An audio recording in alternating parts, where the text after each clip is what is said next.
بسم اللہ الرحمن الرحیم۔ محترم ناظرین، السلام علیکم۔ نبی کریم صلی اللہ علیہ وآلہ وسلم کا یوم ولادت مختلف علماء کے مطابق 8، 9، 12 اور 17 ربیع الاول ایک ام الفیل بیان کیا جاتا ہے، لیکن زیادہ تر علماء کا اجماع 12 ربیع الاول پر ہے۔ عیسوی سال کے مطابق یہ تاریخ 20 یا 22 اپریل 571 عیسوی بنتی ہے، جس وقت حضور صلی اللہ علیہ وآلہ وسلم اس دنیا میں تشریف لائے۔ اس وقت محرم، صفر، ربیع الاول وغیرہ تو تھے، لیکن سالوں کی اسلامی تقویم کا نظام نہیں تھا۔ چونکہ اسلامی تقویم کا نظام نہیں تھا، لہٰذا کسی بھی بچے کی پیدائش کو بیان کرنے کے لیے کہا جاتا کہ فلاں واقعہ کے اتنے عرصے بعد فلاں بچہ پیدا ہوا ہے۔ عام الفیل کا مطلب ہے ہاتھیوں والا سال۔ یہ وہ سال ہے جب یمن کا بادشاہ ابرہا نے ہاتھیوں کے لشکر کے ساتھ خانہ کعبہ پر حملہ کیا اور اللہ تعالیٰ کے بھیجے ہوئے ابابیلوں کے لشکر کے ہاتھوں ابرہا اور ان کے لشکر کی تباہی و بربادی ہوئی۔ علماء کے مطابق اس واقعہ کی 45 دن بعد حضور اکرم صلی اللہ علیہ وآلہ وسلم کی ولادت ہوئی۔ یہاں پر آپ کو یہ بھی بتاتا چلوں کہ ہجری سال کا آغاز کس طرح ہوا تھا۔ حضرت عمر فاروق رضی اللہ تعالیٰ عنہ کے دور حکومت میں ان کی دعوت پر تمام صحابہ کرام رضی اللہ تعالیٰ عنہم 30 جمادی الثانی 17 ہجری بروز جمعرات مسجد نبوی میں جمع ہوئے۔ آپ نے اسلامی تاریخوں سے ان کی اہمیت پر ایک عظیم خطبہ دیا۔ اس وقت دنیا میں 4 طرح کی تاریخیں مشہور تھی: قمری تاریخ یعنی چاند کے حساب سے تاریخ دیکھنا، اور عیسوی تاریخ جس کو انگریزی تاریخ بھی کہا جاتا ہے، تاریخ عبرانی جو کہ یہودیوں کی تاریخ ہے، اور تاریخ جولیانی۔ حضرت عمر رضی اللہ تعالیٰ عنہ نے فرمایا کہ اسلامی سال چاند کے حساب سے ہونا چاہیے۔ اب یہ بتائیے کہ اسلامی تاریخ کی ابتدا کہاں سے ہونی چاہیے؟ بعض حضرات صحابہ رضی اللہ تعالیٰ عنہ نے فرمایا حضور صلی اللہ علیہ وآلہ وسلم کی ولادت بسعادت سے شروع ہونی چاہیے، تو حضرت عمر رضی اللہ تعالیٰ عنہ نے فرمایا اس طرح عیسائیوں کے ساتھ مشابہت بنتی ہے، کیونکہ ان کی سال کی ابتدا حضرت عیسیٰ علیہ السلام کی پیدائش سے شروع ہوتی ہے۔ بعض صحابہ کرام رضی اللہ تعالیٰ عنہ نے فرمایا کہ جب آپ صلی اللہ علیہ وآلہ وسلم کو نبوت ملی تو اس دن سے تاریخ اسلام کی ابتدا ہونی چاہیے۔ آپ نے فرمایا کہ نبوت کا ابتدائی زمانہ اسلام و مسلمانوں پر ظلم و ناانصافی کا زمانہ تھا۔ بعض صحابہ نے فرمایا کہ آپ صلی اللہ علیہ وآلہ وسلم کی وفات سے ابتدا ہونی چاہیے۔ حضرت عمر نے اس رائے کو بھی رد فرما دیا اور فرمایا کہ آپ صلی اللہ علیہ وآلہ وسلم کی وفات امت مسلمہ کے لیے حادثہ کبریٰ اور نقصان عظیم تھا، اس سے تاریخ اسلام کی ابتدا مناسب نہیں۔ تو حضرت عمر فاروق رضی اللہ تعالیٰ عنہ نے خود فرمایا کہ تاریخ اسلام کی ابتدا ہجرت سے شروع ہونی چاہیے، اس لیے کہ ہجرت ہی سے حق و باطل کے درمیان فرق و امتیاز قائم ہوا، اور ہجرت ہی سے اسلام کو فتوحات ملی۔ پھر سوال پیدا ہوا کہ اسلامی تاریخ کی ابتدا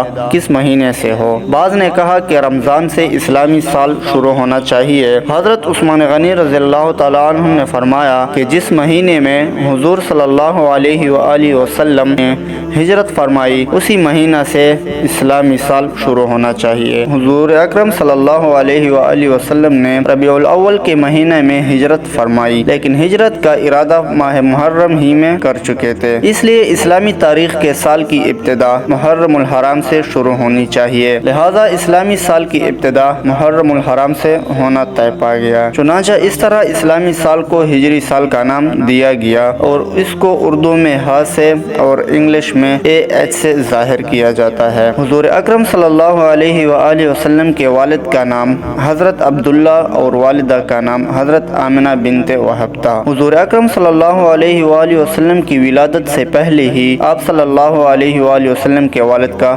انتقال ہو گیا تھا، اور آپ ابھی 6 سال کے تھے کہ آپ کی والدہ حضرت آمنہ بھی اس دنیا سے رخصت ہو گئی۔ اس کے بعد 8 سال کی عمر تک آپ کی پرورش آپ کی دادا حضرت عبد المطلب نے کی۔ 8 سال کی عمر میں آپ کے سر سے دادا کا سایہ بھی چھین لیا گیا، اور پھر 8 سال کی عمر سے لے کر جوانی تک آپ کے چچا حضرت ابو طالب نے کی۔ جس رات آپ دنیا میں تشریف لائے تو اللہ تعالیٰ نے بہت سے معجزات دنیا کو دکھائے۔ وارث کا آتش کدہ جس میں 1000 1000 سال سے آگ روشن تھی اور فارسی اس آگ کا پوجا کرتے تھے، وہ اچانک بجھ گئی۔ کسریٰ کا محل 2 حصوں میں تقسیم ہو گیا اور 14 کنگرے ٹوٹ کر زمین پر گر پڑے۔ دریائے ساوات جو صدیوں سے خشک پڑا تھا اس میں پانی جاری ہو گیا، اور دریائے سماوات جس میں ہمیشہ سے پانی جاری تھا ایک مرتبہ اس میں پانی خشک ہو گیا۔ جتنے بھی دنیا میں بتکدے تھے ان میں موجود بت منہ کے بل زمین پر گر گئے، اور دنیا میں جتنے بھی بادشاہوں کے تخت تھے وہ پائے ٹوٹنے کی وجہ سے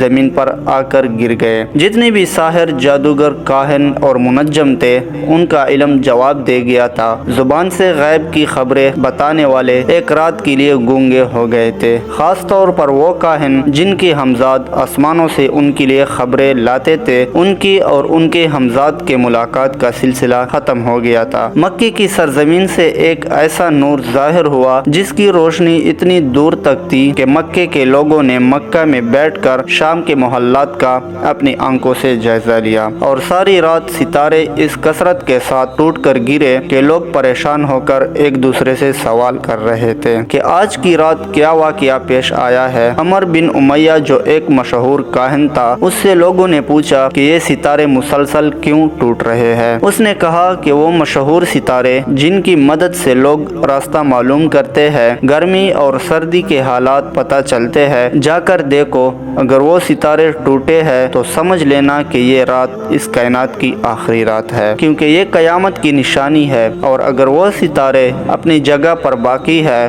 اور دوسرے ستارے ٹوٹ رہے ہیں تو سمجھ لینا کہ آج دنیا میں کوئی بہت عجیب و غریب واقعہ پیش آیا ہے۔ جب لوگوں نے دیکھا کہ وہ مشہور ستارے اپنی جگہ پر قائم ہے تو انہیں یقین ہو گیا کہ آج کی رات کوئی نہ کوئی عظیم واقعہ پیش آیا ہے۔ تاریخ یہ بھی بتاتی ہے کہ آسمان سے ملائکہ کی ڈولیاں تسبیح و تقدیس کے گیت گاتی ہوئی زمین کی جانب آ رہی تھی۔ ان غیر معمولی واقعات کو دیکھ کر جہاں انسان حیران تھے وہاں شیطان بھی پریشانی اور حیرت میں مبتلا تھا۔ اس نے اپنے چیلوں کو جمع کیا اور ان سے کہا کہ پتہ کرو ماجرا کیا ہے۔ شیطان کے چیلوں نے ساری دنیا گھومی اور صبح کے وقت ناکام واپس لوٹے، اور شیطان کو بتایا کہ انہیں کچھ پتہ نہیں چل سکا۔ اس کے بعد شیطان نے خود نکلنے کا فیصلہ کیا اور سوچا کہ آسمان پر جا کر دیکھتا ہوں کہ فرشتوں میں کیا بات چل رہی ہے۔ اس وقت شیطان کو 4تھے آسمان تک کی رسائی حاصل تھی، لیکن آج 4تھا آسمان تو کیا، پہلے آسمان پر ہی فرشتوں نے اسے روک لیا اور آتشی ہتھیاروں سے اسے بھگا دیا۔ اس کے بعد شیطان زمین کی سیر کے لیے نکلا اور حرم کی سرزمین میں داخل ہونے کی کوشش کی، لیکن وہاں بھی فرشتوں نے اسے روک لیا۔ اس کے بعد وہ مکہ کی پچھلی جانب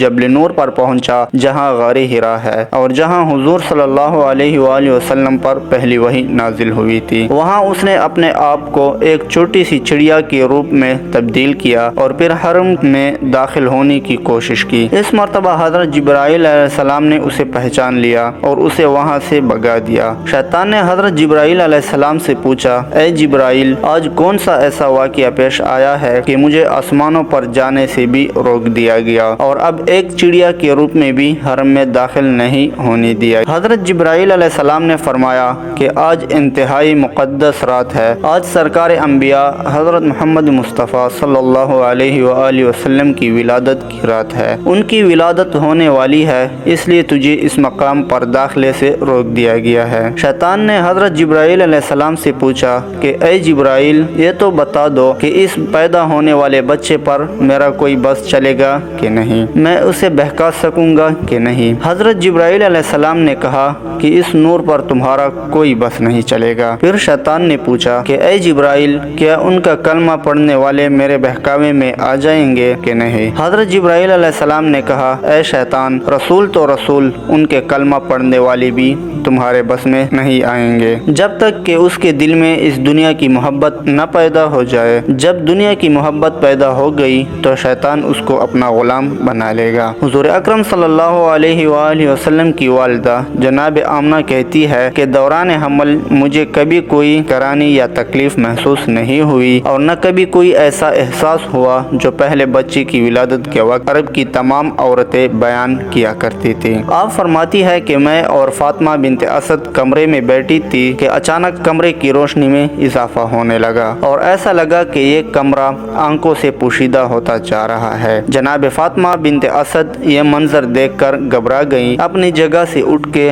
گھر کے مردوں کو جا کر بتائی۔ حضرت ابو طالب کو آواز دی اور جو دیکھا تھا وہ بیان کیا۔